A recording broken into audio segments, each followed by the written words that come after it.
এখন বাজে সকাল 7:30। এখন যাচ্ছি মাউন্ট কুক সহ আরও কয়েকটা জায়গায় ট্যুরে। একটা ট্যুর কোম্পানি বুক করেছি, ওদের সাথে যাচ্ছি। এটা হচ্ছে গাড়ি, এটার মধ্যে অনেক বড় স্পেস। মার্সিডিজের একটা গাড়ি। আমি বসছি একদম ফ্রন্ট সিটে।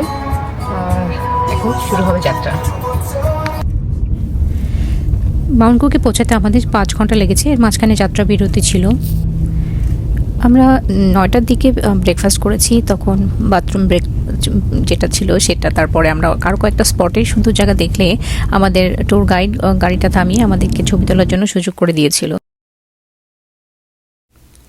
অবশেষে মাউন্ট কুকের পার্কিং লটে আমাদের গাড়িটা পার্কিং করেছে এবং আমরা সবাই ফ্রেশ হয়ে হাইকিং শুরু।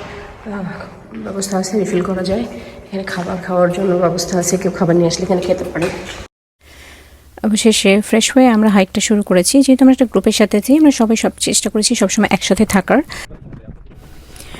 অবশেষে হাইকিংটা শুরু করলাম। এটা আসলে খুব অল্প দূরত্বের ছিল, কিন্তু ব্যাপারটা ছিল এটা একদম খুব পুরো খাড়া ছিল। কতগুলো সিঁড়ি বেয়ে উপরে উঠতে হবে। 600 মিটার ছিল এটার হাইট, যেখান থেকে ভিউ পয়েন্টটা দেখা যায়।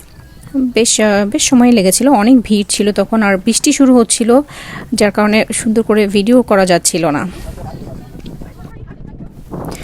এই ভিউ পয়েন্টটা যখন পৌঁছেছি তার কিছুক্ষণের মধ্যে প্রচণ্ড বৃষ্টি শুরু হয়ে যায়, যার কারণে খুব বেশি ফুটেজ আসলে বা ছবি আসলে তোলা হয় নাই। আমার পিছনে কোথায় দেখা যাচ্ছে, এই যে এই জায়গাটায় সবুজ দেখা যাচ্ছে পানিটা, এটা হচ্ছে ব্লু লেক। তার উপরে যাচ্ছি আমি, উপরে গিয়ে দেখাবো তাসমান গ্লেশিয়ার। লেকটার নাম ব্লু লেক, কিন্তু দেখতে গ্রিন।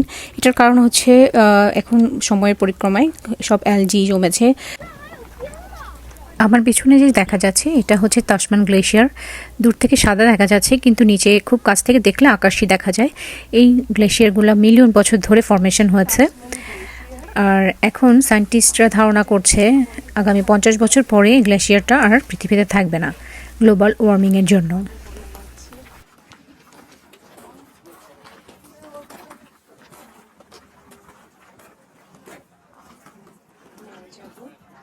যে কোম্পানিটার সাথে এই ট্যুরটা করেছি সেটা হচ্ছে অ্যালটিটিউড। কোম্পানিটার নাম অ্যালটিটিউড। লিঙ্ক দিয়ে দেবো, আপনারা চাইলে বুক করতে পারেন। খুবই ভালো সার্ভিস।